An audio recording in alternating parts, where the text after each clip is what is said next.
ফেরেশতারা বলে নবী গো, আকাশটা মেঘাচ্ছন্ন হয় নাই গো নবী, আকাশটা মেঘাচ্ছন্ন হয় নাই। আপনার মুআবিয়া ইবনে মুআবিয়ার জানাজা এই পরিমাণ ফেরেশতা পদার্পণ করছে, ফেরেশতাদের কারণে সূর্যের আলো দেখা যায় না। আল্লাহর নবী বলেন জিবরাইল, আমার মুআবিয়া ইবনে মুআবিয়া এমন কি আমল করলো রে, যে আমলের কারণে আমার মুআবিয়ার এত সম্মান আর এত মর্যাদা কেমনে বেড়ে গেল, এত ইজ্জত আর সম্মান কেমনে বেড়ে গেল? জিবরাইল বলে নবী গো, আপনার মুআবিয়া ইবনে মুআবিয়া প্রতিদিন উঠতে বসতে যেখানে যায় সেখানে সূরা ইখলাস কুল হুয়াল্লাহ সূরা তেলাওয়াত করত, যার কারণে আমার মালিক তার সম্মান বাড়ায়া দিছে। মরিয়ম আলাইহিস সালাতু ওয়াস সালামের ঘরে ঈসা পয়গম্বরকে জন্ম দিয়েছেন আল্লাহ বাবা ছাড়া। সুবহানাল্লাহ। বাবা ছাড়া সন্তান জন্ম দিল।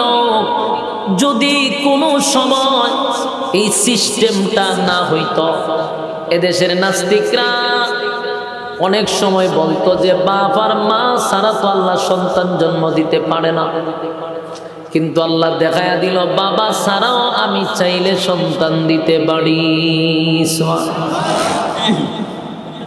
এটা আল্লাহর কুদরতের এক নিদর্শন। তাই বেঈমানরা মনে করত আমার আল্লাহর সন্তান হলো ঈসা পয়গম্বর, নাউযুবিল্লাহ।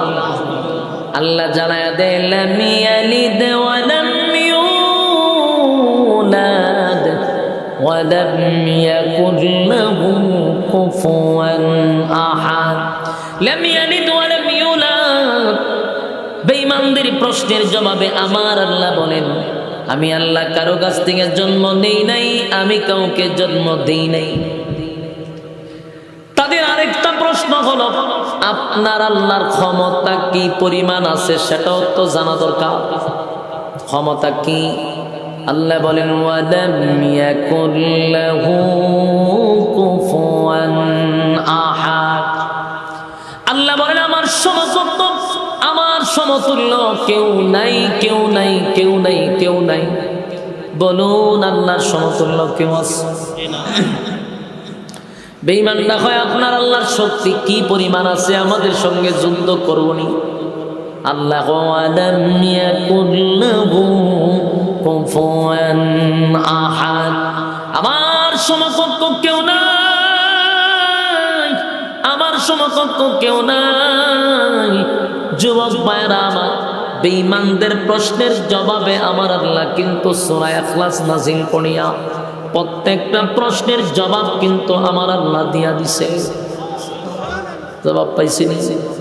জবাব পেয়ে গেল। এরপরও তাদের ভিতরে অনেক প্রশ্ন থাকতে পারে যে মালিক আসমান জমিন সূর্য চন্দ্র গ্রহ নক্ষত্র পাহাড় পর্বত সাগর নদী নালা খাল বিল কীট পতঙ্গ যা দেখি না কুল কায়নাত যার ইশারায় পরিচালিত, সেই মালিক কি একবারের জন্য ক্লান্ত হয় না? সেই মালিক কি কোনো সময় বিশ্রাম করে না? এমন কিছু প্রশ্ন রাসূলকে তারা করলো, আপনার মালিকের কি ঘুম নাই? আপনার মালিকের কি কোনো ক্লান্তি নাই? যার ইশারায় সব চলে, ওনার কি ক্লান্তি নাই? আল্লাহ রাব্বুল আলামিন এর জবাবে বলেন লা তাখুযুহু সিনাতুন ওয়ালা নাওম। আল্লাহ বলেন আমার ঘুমও নাই তন্দ্রাও নাই। সুবহানাল্লাহ। আল্লাহর ঘুম নাই তন্দ্রা নাই, ঘুমও নাই তন্দ্রাও নাই, ঘুমও নাই তন্দ্রাও নাই। মাঝে মধ্যে আমাদের মনের মধ্যে আসতে পারে আমার মালিক এত কিছু চালায় রে, মালিকের কি ঘুম নাই, মালিকের কি তন্দ্রা নাই? আল্লাহ স্পষ্ট জানায়া দিছে লা তাখুযুহু সিনাতুন ওয়ালা নাওম। আমার ঘুম নাই তন্দ্রা নাই। আমার মালিক যদি একটা সেকেন্ডের জন্য ঘুমায় গো, আসমান কি আসমান থাকবে, জমিন কি জমিন থাকবে, বিশ্ব পরিস্থিতির পরিসমাপ্তি আল্লাহ ঘটায়া দিবে, মুহূর্তের ভিতরে সব ধ্বংস হয়ে যাবে। ইদা জুলজিলাতিল আরদু জিলজালাহা, জমিনের মধ্যে জালজালা শুরু হয়ে যাবে, জমিনের মধ্যে ভূমিকম্প শুরু হয়ে যাবে যদি আমার মালিক একটা সেকেন্ডের জন্য ঘুমায়। কি বুঝতেছেন? হ্যাঁ, কথা বলুন। জমিন কি জমিন থাকবো? বিশ্ব পরিস্থিতির পরিসমাপ্তি ঘটে যাবে, জমিনের মধ্যে জালজালা শুরু হয়ে যাবে। এইজন্য আল্লাহ বলেন, আমি একটা সেকেন্ডের জন্য বান্দা ঘুমাই না। আর আমি যদি ঘুমাই আর বিশ্রাম নিই, আমার বান্দাগুলি যদি মুসিবতের মধ্যে পড়ে যায়, বলো না আমার বান্দা যদি আল্লাহ বলে ডাক দেয় আর আমি যদি ঘুমাই, সমাধান করবো কে? হ্যাঁ, কথা বলুন, সমাধানটা করবো কে? আল্লাহ বলেন, একটা সেকেন্ডের জন্য ঘুমাই না। আমি যদি ঘুমাই রে, তোর সমস্যার সমাধান কে করবে? চিন্তা করেন, আল্লাহ ঘুমায় না আমরা সমস্যার সমাধান করার জন্য, কিন্তু আমরা কত অকৃতজ্ঞ, কত অকৃতজ্ঞ। আমরা আল্লাহর কাছে না চাইয়া বাবার কাছে চাই, মাজারে চাই, দরগায় চাই, আসেনি? আবার স্লোগান দেয়, বাবা তোমার দরবারে কেউ ফিরে না খালি হাতে। নাউজুবিল্লাহ, বাড়ি দিয়ে বলে কেমন? শুধু যে বাবায় দেয় এতটুক না, স্লোগান বানাইলিছে, স্লোগান বানাইলিছে, বাবার দরবারে কেউ খালি হাতে ফিরে না। তাহলে আল্লাহর দরবারে গিয়ে খালি হাতে ফিরে? নাউজুবিল্লাহ, নাউজুবিল্লাহ। এটার অর্থ কি দাঁড়ায়? তুই যে বাবারে ডাক দিছ, বাবা দি ঘুমাইছে, হ্যাঁ বাবা যাক না, ঘুমা বাবা, ঘুমা, তো বাবা ধরে দিব কোন সময়? কথা কয় না। আল্লাহ বলেন, একটা সেকেন্ডের জন্য ঘুমাই না।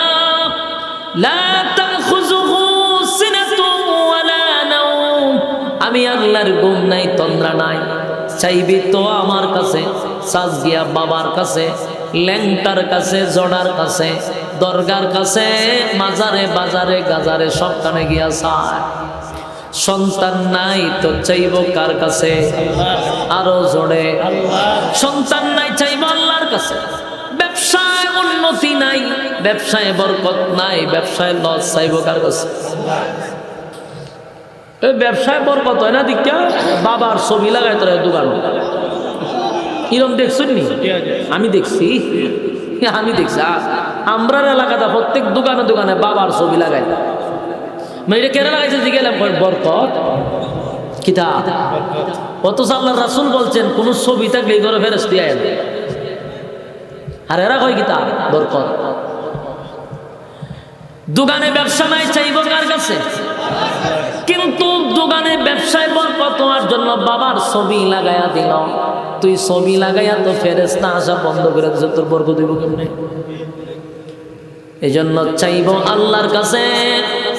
ব্যবসা বাণিজ্য বরকত নাই, মালিকের কাছে চাইব। সন্তান যদি না হয়, বাবার কাছে গিয়ে চাওয়া যাবে না, আল্লাহর কাছে দোয়া করবেন, রব্বি হাবলি মিনাস সালিহিন, আল্লাহ আপনি আমাকে নেককার সন্তান দান করেন।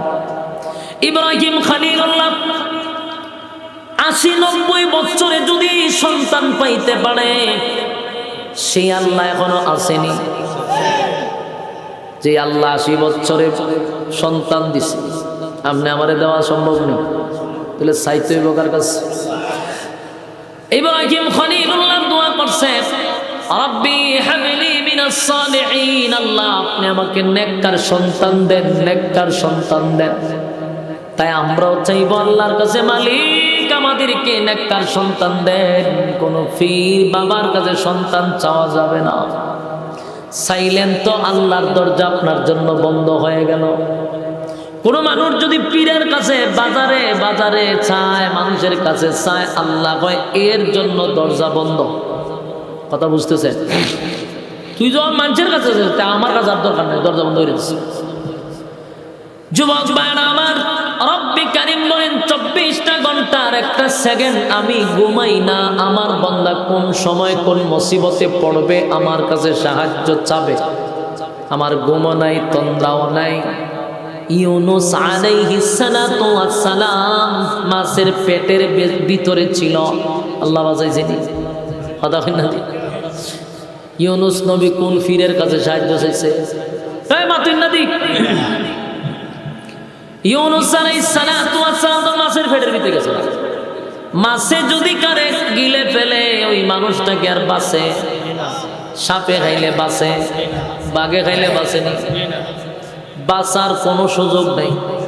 ইউনুস পয়গম্বরকে মাছের পেটে নিল, মাছে নিয়ে গেছে। ইউনুস পয়গম্বরকে মাছের পেটে নিয়ে গেছে।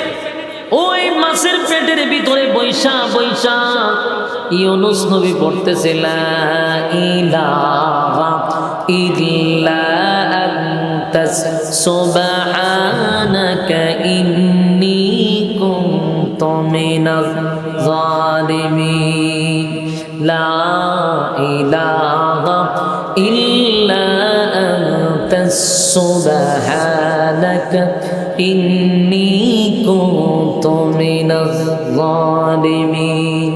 লা ইলাহা ইল্লা আনতাস সুবহানাকা ইন্নী কুনতু মিনাজ জালিমিন। আল্লাহর দরবারে সাহায্য চাইলো মাছের পেটের ভিতরে গিয়া। একদিন দুই দিন নয়, 40 দিন পর্যন্ত লক্ষাধিকের উপরে এই তসবিহ উনি জপছে, সাহায্য চাইছে কার কাছে? মাছের পেটের ভিতরে মানুষ বাঁচে না গো। নির্ঘাত মানুষটা মাছের পেটের ভিতরে হজম হয়ে যাওয়ার কথা, কিন্তু ইউনুস নবী বলে আল্লাহ মাছের পেটের ভিতর থেকে আপনি বাঁচাইতে পারেন। সুবহানাল্লাহ। ইয়াকিন আর বিশ্বাস ছিল, ইয়াকিন আর বিশ্বাস ছিল। মাছের পেটের ভিতরে গিয়ে লা ইলাহা ইল্লা আনতা সুবহানাকা ইন্নী কুনতু মিনাজ জালিমিন আল্লাহর দরবারে সাহায্য চাওয়া শুরু করলো। আল্লাহ বলেন আমার ইউনুস মাছের পেটের ভিতরে গিয়া আমি আল্লাহকে ইউনুস বলে নাই, আমি আল্লাহকে ইউনুস বলে না। কঠিন থেকে কঠিন মুসিবতের মধ্যে ইউনুস পয়গম্বর পড়ে গেছে। যদিও রাগ কইরা গেছিল, কিন্তু পেটের ভিতরে গিয়া এখন সোজা হয়ে গেছে। এখন আল্লাহর কাছে প্রার্থনা চান।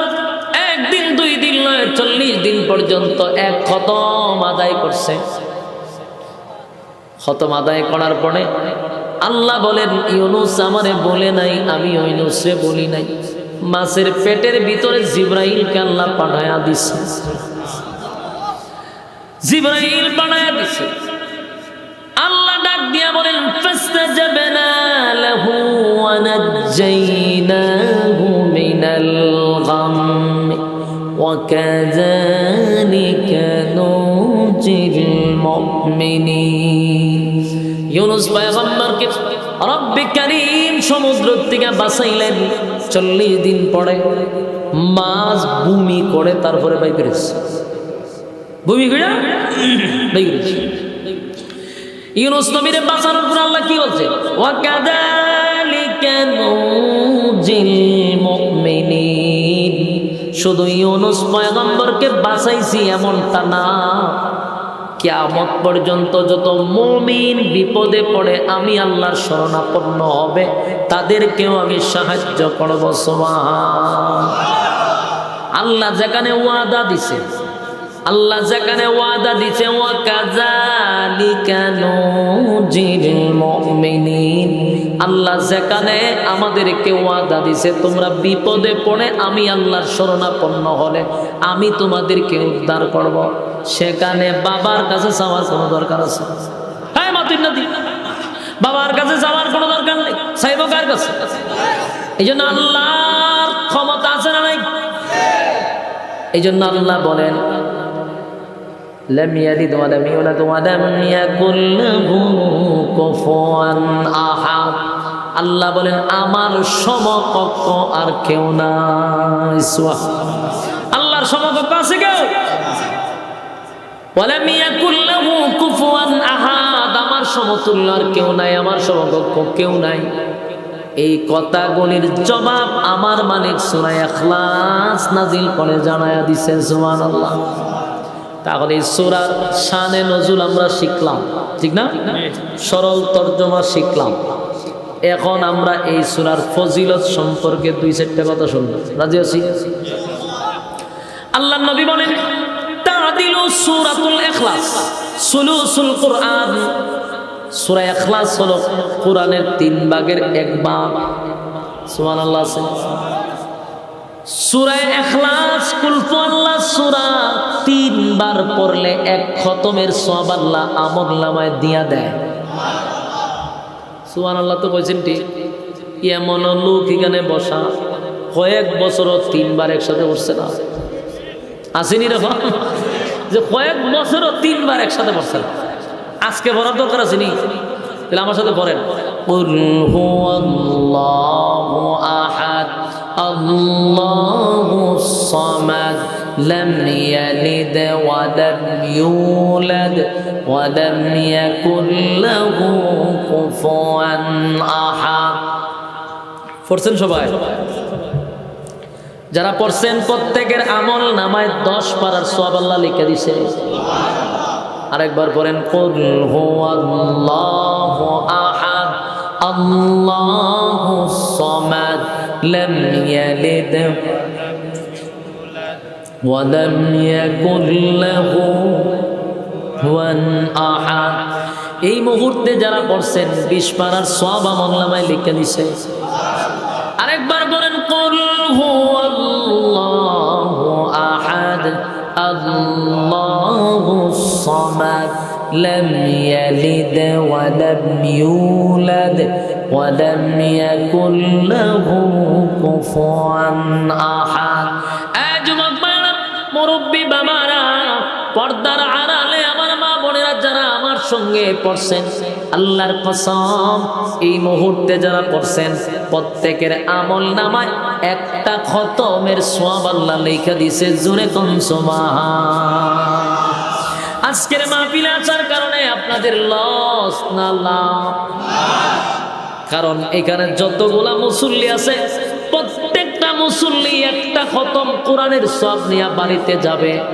এমন মাহফিলে আসার কারণে আপনারাও সম্মানী, মাহফিল যারা করাইছে তারাও সম্মানী, ঠিক কিনা? কারণ এরকম মাহফিল খুব কম দেখা যায় যে মুসল্লিরা 1 খতম কোরআনের সওয়াব নিয়ে বাড়িতে যায়, এমন খুব কম। যাওয়ার সময় গান গাইতে গাইতে যায়, কারণ বক্তায়ও গাইছে, শ্রোতায়ও গাইছে। এই গাওয়া গাওয়ির মধ্যে নাচে আর বাড়িতে যায়, ভাড়ায় বুড়ায় লাইছে। অথচ যদি জিজ্ঞাসা করেন আজকে ওয়াজে গিয়া কি শিখছস, তখন আর বলতে পারে না, কারণ বক্তায় তো গান শিখাইছে। আর আজকে আমি গর্বের সাথে বলি, প্রত্যেকটা মুসল্লির আমল নামায় 1টা খতম কোরআনের সওয়াব আছে। সুবহানাল্লাহ। লাভ না লস? এই যুবক ভাই, সূরা ইখলাস কুল হুয়াল্লাহ সূরা যদি কেউ 3 বার পড়ে রে, আমার আল্লাহ কিন্তু তার আমল নামায় 1টা খতমের সওয়াব দিয়া দেয়। কেউ যদি 10 বার পড়ে, আমার আল্লাহ তার জন্য জান্নাতে বাড়ি বানায়া দেয়। জান্নাতে 1টা করে বাড়ি বানানো হয়। প্রশ্ন আসতে পারে, এত বাড়ি দিয়া কি করব? কেউ যদি 1000 বার পড়ে তাহলে কত বাড়ি, ঠিক না? এরকম প্রশ্ন কিছু নাস্তিকরা আমরাও পড়ে। তা আমরাও করলে আবার কিন্তু আমার কাছে উত্তর আছে, কিন্তু পাবলিকের কাছে কইলে হে উত্তরটা কি দিব? যখন আমার একজনের প্রশ্ন আছে, আমি জায়গা টাকাই নিছি, উত্তর আছে তো আমাদের কাছে। পাবলিকের কাছে প্রশ্ন করলে উত্তরটা দিব। আমার একজন এক জায়গা ওয়াজ করছি পরে, তো বইসি খাইতাম মাহফিলের পরে। মাহফিল কমিটির না এলাকারই মনে হয় একটু হালকা নাস্তিক মার্কা দেখা হয়ে যায়। হ্যাঁ, আমার কয় হুজুর আপনি যে আমল দিচ্ছেন মাশাআল্লাহ ভালো লাগছে, কিন্তু এত বাড়ি দা করুন কি? কোন বাড়ি? কইছে 10 বার বললে 1টা বাড়ি। আমি কইতে এখন কি হয়েছে? কোন আমি যদি ডেলি 1000 বার করি তো বাড়ি কতটা হইতেছে? প্রতিদিন 1000 বললে কতদিন বাচ্চা থাকলে কতটা বাড়ি হইব? আমি তো অসুবিধা কি? বাড়ি তো দরকার আছে। ওই এত বাড়িতে কি করবে? তখন আমি আর বললাম, এত বাড়িতে কি করবেন এটা আপনি আমার জিগাইতেছে। তখন এর জিগাইলাম যে আপনি দুনিয়াতে বাঁচবেন কত বছর? ওটা তো জানি না, একটা গড় আছে না, 60 বছর 70 বছর এরূপ হতো না, কথা কয় না। মানুষ বাঁচলে কয় বছর বাঁচে? 60 বছর 70, এরূপ হতো না। এই 70 বছর হায়াত দুনিয়া, এই 70 বছর হায়াতের মধ্যে সে ডেভেলপ হইতে তার অবস্থান তৈরি করতে তো 25 বছর তো শেষ। এরপরে না আস্তে আস্তে 25 বছরের পর থেকে সে আস্তে আস্তে তার অবস্থান তৈরি করে। তাহলে গড়ে মিলাইয়া দেখা যায় 60 বছরের মধ্যে 20 যদি জায়গা, তাহলে তাই কত 40, ধরেন আর 50 বছর, 50 বছরের বার্ধক্যে ছেড়ে দেন আরো 10 বছর, লগল তা মিলাইয়া আর আমায়াস করণ দেব 20 বছর, কথা হয় না দেখি কত 30 বছর। এই 30 বছরের জিন্দিগির লাইয়া ডাকাতে বাড়ি করে 5টা 6টা। ডাকাতে যখন বাড়ি হয় না তখন করে কানাডায় বাড়ি, এরপরে করে বেগম পাড়ায় বাড়ি, এরপরে বিদেশের মাটিতে বাড়ি, এরপরে যখন হয় না দেশটারে বেচ্চা লইয়া যেতে চায়। তো তুই বাঁচবে 30 বছর, আরামায়েশ করবি 30 বছরে, তোর ডাকাতে বাড়ি লাগে 5টা, তোর মালয়েশিয়ায় বাড়ি লাগে, তোর কানাডায় বাড়ি লাগে, তোর বেগম পাড়ায় বাড়ি লাগে, তোর সিঙ্গাপুর বাড়ি লাগে। কেরে রে, তুই অত বাড়িতে 60 বছরে কিতা করতে হবে? তোর যদি 30 বছরে অন্তত 100টা বাড়ি লাগে, আর জান্নাতের ভিতরে হায়াতের শুরু আছে শেষ নাই। আমার কথা কি বুঝতেছে? 60 বছরের জিন্দেগিতে তোর বাড়ির অভাব নাই, আর যেখানে হায়াত খালি শুরু, এটার কোনো শেষ নাই। ওখানে বাড়ি কত হাজার কোটি দরকার, না হায়াত তো সে আমরা মরতেন না, কথা বুঝেন নাই মনে। দুনিয়ার তো আপনার মরণ আছে, মরণ আছে তাই না, শুনলেও আপনি বাড়ি করেন বাংলাদেশ, সিঙ্গাপুর, কানাডা, ঠিক না? আর হিগানো তো মরণ না, ঠিক আছে, তো কয়েক কোটি বাড়ি থাকলে আপনার অভাব করবো। আর এত জনম জনম জনম জনম বাচ্চি যাবেন, আপনি তো মরণ নাই। ঠিকানো খতকান হিগানো খতকান আমাদের বাড়িতে ঘুরে বউকে আপনার একটা থাকবেন না। দুনিয়ার বউ কটা? সর্বোচ্চ কেউ যদি জোর করে বিয়ে করে 2টা করতে পারবে। 2 বউ লই আপনার বাড়ি লাগে 10টা, আর জান্নাতে বউ কমপক্ষে নিম্ন স্থলের বউ থাকবে 72টা। আপনার সুবহানাল্লাহ কি বাড়ি দিয়ে হবে? নিম্ন স্থলের বউ কটা? 72টা থাকবে, কোনো রকম জান্নাতে বসে। হ্যাঁ, তাহলে 72টা বউ তো 72টা বাড়ি লাগা দরকার, কথা হয় না দেখি। এখন চিন্তা করেন, এই সমস্ত প্রশ্ন করার উদ্দেশ্য হইল মানুষকে ইবাদত করতে দিতে চায় না, আর আপনার এই প্রশ্ন করার মানে হইল আপনাকে সে তিরস্কার করতে চায় যে এত বাড়ি আচ্ছা ওই না মিশা, এরকম মনে করে। পরকালের উপরে যারা বিশ্বাস করে না তাদের ঈমান থাকে না, কথা হয় না। পরকালের উপরে বিশ্বাস না করলে ঈমান শেষ, তালাক। তাহলে আল্লাহ বলেন, আল্লাহর রাসূল বলেন 3 বার বললে কত কোরআনের সওয়াব দেওয়া হবে, 10 বার বললে আপনারা সামনে ওয়াজ করেন আর খবরস্থানে হারিয়া জিয়ারত করেন একবার সমান। এইটা বলে জি হেরই হয় যে আমরা খাস লত এরকম হই, ঠিক ঠিক। আপনারা কথা তো আপনারাই জবাব দিলেন, তা আমি মাঝখানে বাচ্চা গেলাম না, অসুবিধা নাই। তাহলে আমার কথাটা 100% ঠিক আছে। তো যাক, আমি কোনো রকম জিয়ারত কেন করে লাই, আমরা যেহেতু মুর্দা, আমি জানাজা করামো হল রেডি থাকো। লক্ষণ খুব খারাপ, জানাজা করাই দিলে লক্ষণ কিন্তু খুব খারাপ হইল। বলুন 10 বার বললে কটা বাড়ি? হের ভরে তার ভেড়ের ভিতরে গুতায় বাইর করতে পারি না, কটা বাড়ি? হ্যাঁ, 10 বার বললে একটা বাড়ি।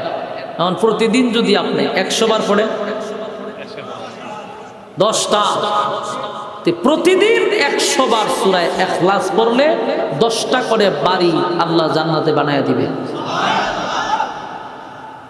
আল্লাহর নবী বলেন তাদিলু সূরাতুল ইখলাস সুলুসুল কোরআন, কোরআনের 3 ভাগের 1 ভাগ হলো সূরা ইখলাস।